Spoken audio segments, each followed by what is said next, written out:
रामचंद्र जी रूप में विष्णु जी का जन्म हुआ, राजा दशरथ से जन्म हुआ, सीता का अपहरण हुआ और जो भी श्राप था उसने पूरा किया। सारा जीवन दुखी रहा, घर से रावण के साथ युद्ध करके करोड़ों व्यक्ति मरवा के सीता घर लाया और 6 महीने के 1 साल के बाद उसको बाहर निकाल दिया किसी के कहने मात्र से। आखिरी सांस तक वो अपनी पत्नी का मुंह नहीं देख सका। उसके बाद अंत में मालूम है श्री रामचंद्र जी का सरयू नदी में कैसे अंत हुआ। उसके बाद उसी दौरान उसने बाली मारा था सुग्रीव का भाई, एक वृक्ष की ओट लेकर श्री रामचंद्र जी ने, और उसका भी tit for tat Shri Krishna ji के रूप में देना पड़ा। वो बाली वाली आत्मा तो शिकारी बना और श्री कृष्ण जी के पैर में तीर मार कर उसका वध किया। ऐसे ही वृक्ष की ओट में धोखे से धोखा लग गया। तो कहने का भाव यह है कि तुम कौन राम का जपते जापम और ताते कटे ना ये तीनों तापम। फिर उदाहरण देते हैं कि महाभारत में एक प्रकरण आता है कि जब युद्ध का समय हुआ, अर्जुन मना कर रहा था मैं युद्ध नहीं करूंगा, श्री कृष्ण जी में युग काल प्रवेश करके उसको डरा धमका रहा है, फिर ज्ञान समझा रहा है, तो युद्ध कर ले, तुझे कोई पाप नहीं लगेगा, मैंने सब मार रखे। उसकी बातों में आकर डर डरा के अर्जुन ने युद्ध कर लिया और युद्ध के अंदर जो पांडवों को पाप हुआ उस कारण से युधिष्ठिर जी को बुरे स्वप्न आने लगे। जब राजगद्दी पर बैठ गया वो उसके, और श्री कृष्ण जी उनके धार्मिक गुरु थे, तो अपने कोई दिक्कत आती है तो गुरु से ही समाधान शिष्य चाहते हैं। तो पांडवों के धार्मिक गुरु, यादवों के धार्मिक गुरु श्री कृष्ण जी थे। श्री कृष्ण जी से जब पूछा कि ये क्या कारण है और क्यों ऐसा हो रहा है, भाई को बहुत बुरे स्वप्न आ रहे हैं, खाना नहीं खा रहा है, आंखें फटी फटी सी रहती है, न बोलता है, सहमा सा रहता है, जैसे कोई मेंटल हो गया। श्री कृष्ण जी ने बताया कि तुमने जो महाभारत में बंधु घात किया, चाचे ताऊ भाई बहन भतीजे मारे, सेना मारी, वो पाप तुम्हें दुखी कर रहा, सेध रहा, वो पाप कर्म तुम्हें आड़े आ गया, इसका समाधान।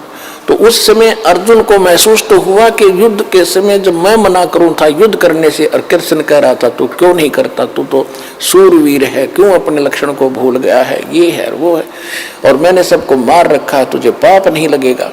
आज ये पाप कहां से आ गया? तो अर्जुन बोला नहीं, इसलिए नहीं बोला कि यदि मैं टोक दूंगा और अभी मैं आज प्रश्न कर देता हूं कि आप पहले तो कह रहे थे तुम्हें पाप नहीं लगेगा, और आज ये पाप कैसे लग गए? क्योंकि श्री कृष्ण जी ने उसका समाधान बता दिया था कि पूरी पृथ्वी के जितने भी साधु संत और भक्त और जनता है, यानी साधु संत हैं, उनको आमंत्रित करो, एक अश्वमेध, एक यज्ञ का अनुष्ठान करो, यज्ञ, धार्मिक यज्ञ। उसमें ऊपर आकाश में जो स्वर्ग लोक के देवताओं को भी निमंत्रण दो, और उसमें एक शंख रखा जाएगा, शंख जो मंदिरों में बजाते हैं, आपने देखे होंगे। इस तरह का 5 मुख का एक शंख रखा जाएगा, और उसमें जब यज्ञ शुरू होगी, सभी 33 करोड़ देवता, 88,000 ऋषि, 12 करोड़ ब्राह्मण और 56 करोड़ यादव, 9 नाथ 84 सिद्ध, ये सभी वहां पहुंचेंगे। और जिस समय ये सब खाना खा लेंगे महापुरुष, उसके बाद वो 5 मुख का शंख था, पंचायन 5 मुख थे उसके। आपने तो एक मुख का देखा होगा, ये 2-2 मुख के तो हमने भी देखे हैं, तो 5 मुख का था, उसके 5 मुख थे। और उसको कहीं अलग रख दिया जाएगा शटूल पर दूर।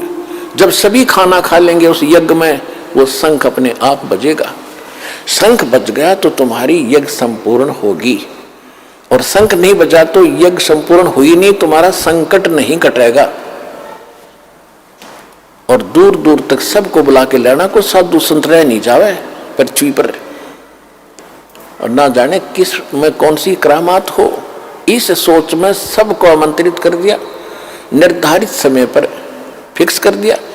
अब अर्जुन ने सोचा था कि यदि मैं अब प्रश्न कर दूंगा कि आप जब तो कह रहे थे तुम्हें कोई पाप नहीं लगेगा, राज्य ये पाप कहां से आ गया, तो मेरा भाई, क्योंकि इसमें अरबों रुपये खर्च होने थे, इतनी जनता जिम्मेगी, और मेरा भाई इतना नेक है, इतना सेंसिटिव है, यदि इसको ये आभास भी होगा कि खर्चा लगने जा रहा है मेरे ट्रीटमेंट पे, और भाई इसलिए ये वाद विवाद कर रहा है, ये चाहता नहीं मेरे को सुखी देखना, कहीं इसको ये भाव हो गया तो मेरा कोई जीवन नहीं रहेगा। इस करके अर्जुन चुप रहा, छाती पे मुक्का मारा, सब्र किया और कहा जो आप कहोगे वही होगा।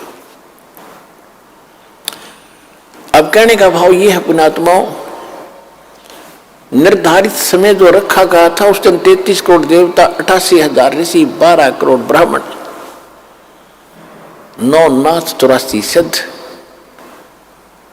इंक्लूडिंग ब्रह्मा विष्णु महेश वहां उपलब्ध थे। विष्णु तो कृष्ण था ही, ब्रह्मा विष्णु और आगे ब्रह्मा और शिव और आगे बेस बदल के, और 33 करोड़ देवता। उसी समय परमेश्वर कबीर जी,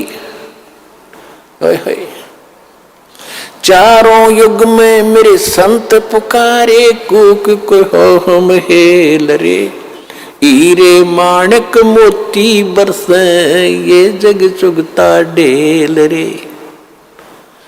परमेश्वर कहते चारों युग में आया हूं मैं, और अच्छी आत्मा पुण्यात्माओं को मैंने ये ज्ञान भी समझाया है। हम सब ने मिलकर भी ऊंचे ऊंचे स्वर में जगह जगह जाकर के ये ज्ञान डंडोरा पीटा है, ये मुनादी की है, सत्संग ज्ञान कराया है, सुना है, लेकिन कोई नहीं सुनता हमारी। हम तो ये सत्य साधना शास्त्र अनुकूल रूप साधना रूपी हीरे और मोती तुम्हें दे रहे हैं जो बहुमूल्य हैं, तुम इनको ना स्वीकार करके कंकर और पत्थर और डले इकट्ठे कर रहे हैं, आन उपासना करके, अन्य देवताओं की भगवानों की पूजा करके, एक समर्थ कबीर भगवान की भक्ति ना करके जो अन्य पूजाएं तुम कर रहे हो वो डले ढो रहे हो, ढेल इकट्ठे कर रहे हो।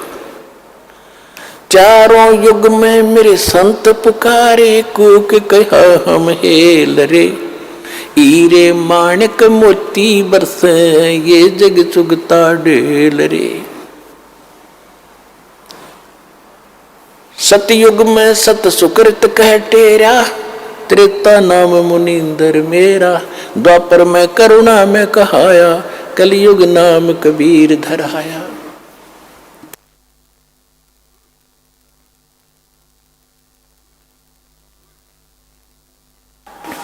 तो द्वापर युग में परमात्मा करुणा में नाम से आए थे। एक लीला जैसे कबीर जी के रूप में सतयुग में, इसमें कलयुग में की है, ऐसे ही उस समय वो परमात्मा करुणा में नाम से आए थे, और कमल के फूल पर एक सरोवर के अंदर परमात्मा बालक रूप धारण करके वहां अवतरित हुए थे, सतलोक से चल कर आए थे। वहां से उसको एक वाल्मीकि परिवार जो निसंतान था वो ले गया था उठा के। तो उस समय परमात्मा वाल्मीकि कहलाए थे, क्योंकि वाल्मीकि जाति ऋषि वाल्मीकि जी के बाद उसके अनुयायियों की बनी है, जो सतयुग में प्रारंभ होगी थी वाल्मीकि जाति। तो उस जाति में जन्मे थे वो, तो वहां परमात्मा वो उठाकर ले गए थे दंपति कबीर जी को, तो इस कारण से वो वाल्मीकि कहलाए जाता। और उसी वाल्मीकि के उस यानी वाल्मीकियों में ही एक सोपच नाम का एक सुदर्शन थे, सुदर्शन नाम था, केवल उसने भगवान को पहचाना था। उसने भी जब पहचाना था जब मालिक ने ऊपर ले जाकर उसको वापस छोड़ा था, उसके बाद उसका बिल्कुल भ्रम निवारण हो गया था। लेकिन सुदर्शन के माता पिता नहीं मानते थे, और खुद परमात्मा के माता पिता भी नहीं मानते थे, वो भी रामकृष्ण इन्हीं के पुजारी थे, विष्णु ब्रह्मा शिव जी के। लेकिन सुदर्शन जी ने बालिक का ये ज्ञान नाम भक्ति ग्रहण किया था। तो उस दिन भीम जो पांडवों का भाई था भीम, उसकी सेवा उस साइड में लगी थी ये निमंत्रण देने की, इन्विटेशन देने की। और उसने जाकर देखा सब जगह, वो अपना निमंत्रण दे के आ गया, जा रहा था तो वहां एक झोपड़ी में सुदर्शन जी रहते थे, वाल्मीकि। और वहां जाकर के उसने कहा कि महाराज, अब मैं युधिष्ठिर राजा का भाई हूं, भीम मेरा नाम है, और आपको ये निमंत्रण देने आया हूं, आप अवश्य आइएगा, हम एक अश्वमेध यज्ञ कर रहे हैं।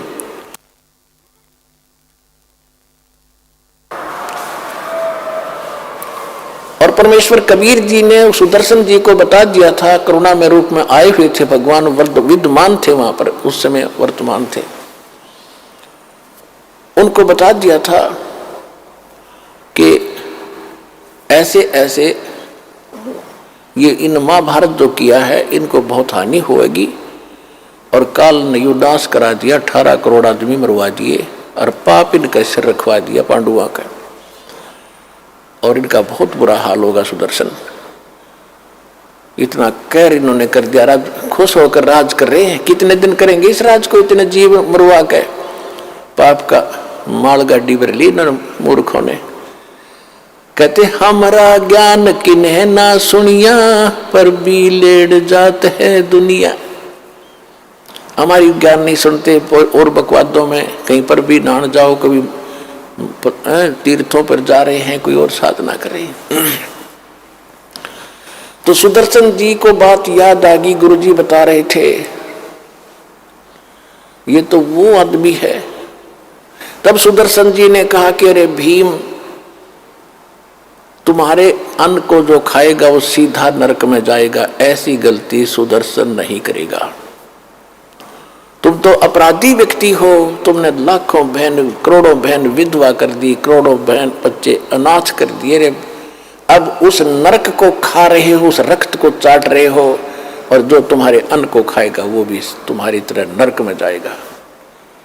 हम नहीं आएंगे, यदि मुझे बुलाना है तो जैसी अश्व जो यज्ञ तुम करने जा रहे हो, ऐसी यज्ञ 100, ऐसी यज्ञों का 100 का फल मुझे दे दो, तब मैं तुम्हारे ग्रास तोड़ू, न कौन नरक में जा, ऐसे पाप के अन्न को खा के। अब भीम भी पहलवान था, मोटे दिमाग के व्याघ्र पहलवान, और फिर राज की ताकत, बॉडी की ताकत, श्री कृष्ण जी की ताकत के हमारे साथ भगवान रहते हैं। तो कहने लगा कि बाबा जी ज्यादा मत बोला, यदि मुझे मेरे भाई और भगवान कृष्ण का मुझे डरना होता, तेरा मुंह न तोड़ देता पीट पीट के। खबरदार फालतू बकवास करिए, तो आना होता ये ना मत आइए, ये कैसे कह दिया हम अपराधी हैं। अब सुदर्शन जी चुप हो गए। भाई कहते साकट और सवान ने उल्टा जवाब नहीं दे। भीम गुस्सा करके आ गया, क्या तेरे बगैर हमारी यज्ञ संपूर्ण नहीं होगी? ऐसे ऐसे मन मन सोचता हुआ रहा, ऐसे ऐसे ऋषि आएंगे, 33 करोड़ देवता आएंगे, श्री कृष्ण जी रहे वहां पर, ये तो फॉर्मलिटी कर रहे हैं। मन में सोची भीमसेन ने। जब वो सारे 33 करोड़ देवता, 88,000 ऋषि, 12 करोड़ ब्राह्मण, 9 नाथ गोरखनाथ जैसे, और विश्वामित्र और ये मार्कंडे जैसी तोब वहीं बैठी थी, गोरखनाथ जैसी जो सोने को भी पहाड़ बना देता था वो भी वहीं विद्यमान थी, वो आत्मा। क्योंकि ये आगे चलते रहते हैं, प्रत्येक युग में इनका जन्म होता है। क्योंकि गोरखनाथ जो आत्मा आज हम जानते हैं वो पहले किसी और नाम से थी वहां पर। तो आज हम जानते गोरखनाथ की महिमा से, और कोई नाम बताओ थारा जच्चे नहीं, इसलिए इनको ऐसे बताना पड़ता है। इसमें भ्रम ना पड़ना कि गोरखनाथ कब जन्मे और वो कब हुआ, ये फला, इस चक्कर में ना पड़ना। जो दास बोल रहा सच्ची मानना, क्योंकि आप तो बच्चे हो, दास टीचर है।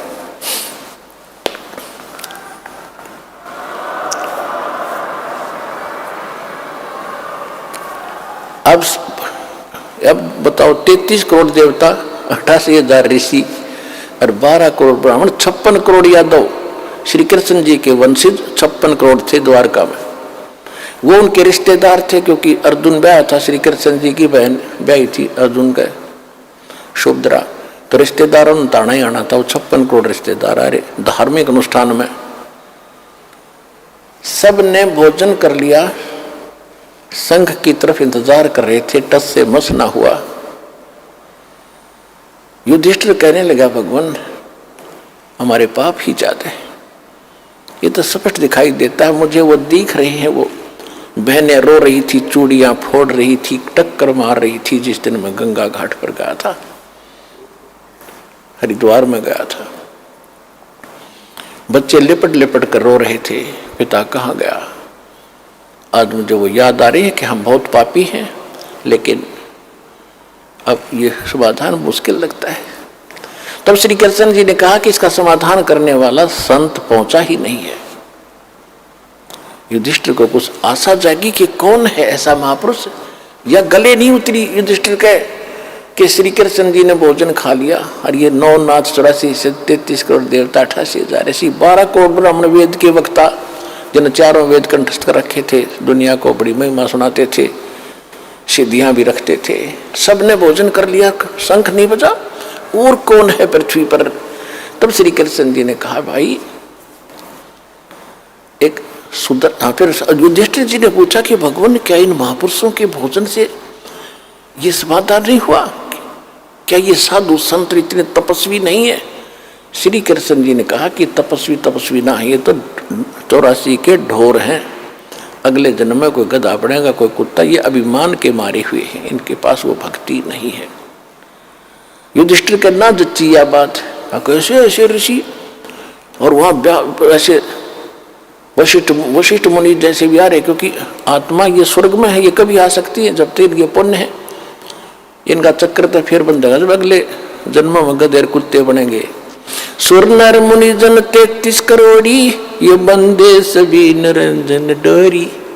यानी निरंजन के ही संविधान में है। और इसका संविधान क्या है?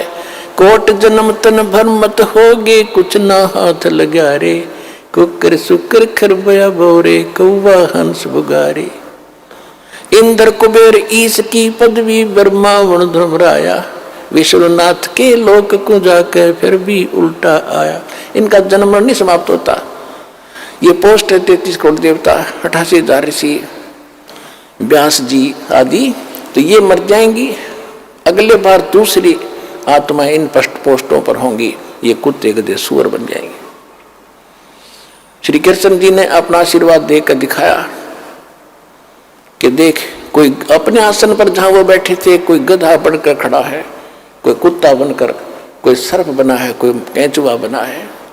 उस दृश्य को देखकर युधिष्ठिर घबरा गया कि भगवान ये लीला बंद करो, मैं देख नहीं पा रहा हूं। ये हालत होगी इनकी, हाँ ये हालत होगी इनकी भविष्य में। ये लीला नहीं, ये सच्चाई है। फिर भगवान कौन है ऐसा महापुरुष जिससे हमारा उद्धार हो? तो श्री कृष्ण जी ने कहा कि ऐसे यहां से इतनी दूरी पर और वो स्थान है, वहां एक महापुरुष रहता है जो सतगुरु का शिष्य है। वो ही एक भक्त है, उससे ही ये कल्याण हो सकता है। ये भी परमात्मा की रजा थी। श्री कृष्ण की दिव्य दृष्टि खोल दी, उसको वही दिखाई दिया। अब वो संत है जिससे यह बात बन सकती है। तो फिर पूछा कि उस साइड में कौन भेजा था निमंत्रण के लिए? कि भीम भेजा था। तो भीम को बुलाकर पूछा कि आपने इस महापुरुष को निमंत्रण दिया या नहीं? भीम ने कहा, जी निमंत्रण तो दिया, लेकिन वो तो कुबोल आदमी है, वो अच्छा आदमी नहीं है। श्री कृष्ण जी ने पूछा, भाई देखो, आपकी जो सेवा दी थी वह पूरी करनी चाहिए थी। कौन कैसा है ये आपने नहीं देखना होता है, वो तो यहाँ ही बेरा पट्टेगा कौन कैसा है। और यह कोई बात थी तो हमें बताना चाहिए था। क्या हुई बात, उसने क्या कह दिया ऐसा? कि सुदर्शन भीम बताता है कि उस महापुरुष, उस संत ने, भगत ने ये कहा कि मैंने जब अपना इंट्रोडक्शन दी कि मैं भीम हूँ, युधिष्ठिर का भाई हूँ और ऐसे ऐसे मैं ये कर रहे हैं अनुष्ठान, आप भी आइएगा। उन्होंने कहा कि तुम्हारे अन्न को तो वो खाएगा जिसने नरक में जाना हो, तुम तो अपराधी व्यक्ति हो, घोर पाप कर रखा तुमने।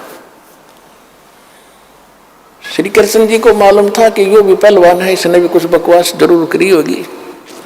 तो आपने क्या उत्तर दिया कि मैंने ये उत्तर दिया कि यदि मुझे भगवान का डर ना होता, मेरे भैया से मैं बहुत शर्म करता हूँ, नहीं तो तुझे मैं यही संवार देता, तेरा मुंह तोड़ देता। ऐसा कुबोल बोला उसने। श्री कृष्ण जी ने कहा देखो, साधु संतों के साथ इस तरह बोलना भी पाप है। तूने एक अपराध और कर लिया, भले आदमी, तुम इतनी संकट के अंदर खड़े हो आज, और उसने कौन सी झूठ बोल दी? अपराधी हो तभी तो तुम्हें इतना दुख हो रहा है, नहीं तो नहीं होता ये, और उसके बिना ये हो नहीं सकता। मुझे बताना चाहिए था, चल मेरे साथ, उसके बिना यह बात बढ़े। अब तो उनके जमीन छोटी पड़ गई थी, उनको कह रहे बीड़ी धरती होगी और कोई हो नहीं रहा। संकट जो का 2 करोड़ अरबों रुपये खर्च भी हो लिए, अब मरता क्या नहीं करता। बिल्ली बिग्गी बनकर, बिग्गी बिल्ली बनकर, और वो भी साथ साथ। श्री कृष्ण जी बोले चलो मेरे साथ। 5 पांडव, 6 कृष्ण जी, और रथ लेकर के वहां पहुंचे। एक योजन यानी 4 कोस की दूरी पर रथ छोड़ दिया। रथ पीछे पीछे आ रहा है और 5 पैदल चल पड़े। श्री कृष्ण जी ने जाकर, उस दिन क्या हुआ कि सुदर्शन जी ने ये बात जाकर बताई अपने गुरुदेव करुणामय अर्थात परमेश्वर कबीर जी से कि भगवान भीम आया था और ऐसे ऐसे कह रहा था, मैंने तो उसको मना कर दिया। परमात्मा बोले बहुत अच्छा किया बेटा, न जल कर मर जाता, इतना पाप है उनके ऊपर। तो ऐसे अन्न को खाना नहीं चाहिए। अब परमात्मा बोले वो फिर आएंगे भाई, क्योंकि उनका काम तो बनना ही नहीं है, बनना ही यहाँ से है, वो तो हमसे ही बनेगा। और बेटा अवश्य आएंगे, फिर भी वो आएंगे, नाक रगड़ेंगे तेरे पास, माफी मांगेंगे, वो देख लेना जब उनका काम बनेगा। अब सुदर्शन ने सोचा भी ये तो फिर दुखी करेंगे, वो तो वहां से छोड़ कर झोपड़ी और भ्रमण पर निकल गया महीने 20 दिन के लिए। उधर से वो आ रहे थे, परमात्मा ने अपनी महिमा बना के रखनी थी, अपने भगत की इज्जत रखनी थी और अपनी भक्ति की टेक रखनी थी, इज्जत रखनी थी, जनता में जनाना था कि हमारी भक्ति ऐसे ऐसे फल सबसे ताकतवर और श्रेष्ठ है। खुद सुदर्शन रूप बनाकर अपने शिष्य का झोपड़ी में बैठ के जाकर अपनात्मा अध्यात्म मार्ग के अंदर एक ऐसी परमात्मा की रजा होती है, उसमें किसी को बताने की आवश्यकता नहीं पड़ती ये कितनी कौन पोस्ट है या कौन व्यक्ति है, कौन पुरुष है, कौन सिद्ध है। अपने आप ताकतवर के सामने वाला अपने आप झुक जाता है। जब श्री कृष्ण जी वहां आए तो परमात्मा बैठे थे झोपड़ी में आसन पे। श्री कृष्ण जी ने मुकुट समेत प्रणाम किया। श्री कृष्ण जी दंडवत प्रणाम कर रहे हैं तो सारे 5 पांडवों ने भी करना था, क्योंकि वो तो फंसे पड़े थे। पहलवान ने भी प्रणाम किया, दंडवत प्रणाम किया। फिर खड़ा होकर के श्री कृष्ण जी ने कहा कि हे परवरदिगार, ये युधिष्ठिर है, ये इसके सब भाई हैं, इन्होंने एक यज्ञ किया है, इनको आपत्ति आई है, आपको मंत्र देने आए हैं, आपको ले लिवाने के लिए आए हैं। आप चलिए सृजनहार, इनका उद्धार करिए, इनके यज्ञ में चलिए, इनका कल्याण हो जाएगा। साधु संत से ही होता है कल्याण। तब परमेश्वर ने कहा सुदर्शन रूप में कि भाई देखो महाराज जी, आप त्रिलोकीनाथ रहे, मैं एक गरीब आदमी झोपड़ी वाला, आप तो समर्थ हैं, आप सक्षम हैं, आप तो लीला कर रहे हो, आप भी तो कर सकते हो। श्री कृष्ण जी बोले नहीं, जिसका काम उसी को साजे और करे तो मूर्ख बाजे, यू तो आपसे होगा भगवान। तो श्री परमात्मा ने कहा, सुदर्शन रूप में बैठे थे, कहा कि भाई मैंने इस पहलवान से बताई थी मेरी शर्त पूरी करो। कौन सी शर्त थी आपकी? श्री कृष्ण जी ने पूछा, क्या शर्त थी आपकी? मेरी शर्त है कि 100 भीम ने बता दिया था कि ये शर्त भी रखी उसने कि 100 अश्वमेघ यज्ञ का पुण्य मुझे दो, तब मैं चलूं। इस बात से मुझे और दुख हुआ कि ये आना ही नहीं चाहता। तो श्री कृष्ण जी को वहां पता लग गया था कि ये कंडीशन है महात्मा की असली, तो वह भी उनका ध्यान में थी बात। तो जो ही सुदर्शन रूप में परमेश्वर ने कहा कि मेरी वो कंडीशन पूरी करो जो शर्त मैंने रखी थी, 100 अश्वमेघ यज्ञ का फल मुझे दो, तब मैं चलूं। श्री कृष्ण जी ने कहा, अरे पुण्यात्माओं, ये वेद भी प्रमाण देते हैं, खुद भगवान भी प्रमाण देते हैं। चारों युग में मेरे संत पुकारे, कूक कहा हम हेल रे, हीरे माणिक मोती बरसे, ये जग चुगता ढेल रे। चारों युगों में मालिक आते हैं, चारों युगों में यही सूक्ष्म वेद की वाणी बोलते हैं जो दास आज आपको सुना रहा है। लेकिन उस समय ये संस्कृत के ज्ञाता, ये अभिमानी लोग इस लाल को परख नहीं पाते और हमें भी वंचित रखते हैं, स्वयं भी वंचित रह जाते हैं। परमेश्वर ने तो श्री कृष्ण जी ने कहा कि परमात्मा ने वो वाणी बोल ही रखी थी, और ये शब्द खंड नहीं होता। सबके अंतःकरण में ये जो का तू जमा होता है, चाहे कितनी बार जन्म कुत्ते गधे का हो लो, मनुष्य का जब जन्म होगा और यदि आपका वो टीवी चालू हो गया जातक से, तो आप सामने ये कभी भी ये वाणी पढ़ सकते हो, सामने नजर आ जाएंगी, सुन भी सकते हो अंदर से टेप की तरह। तो श्री कृष्ण जी ने कहा, आपकी वाणी है भगवान, संत मिलन को चालियो तजमाया अभिमाने, जो जो कदम आगे रखे सो सो हो यज्ञ समान। पुणात्माओं, इस अध्यात्म मार्ग से आपने भी शिक्षा लेनी है कि जिस समय यदि इस सतलोक आश्रम बरवाला में ये दास बैठा है, पृथ्वी पर संत कहो, सतगुरु कहो या दास कहो,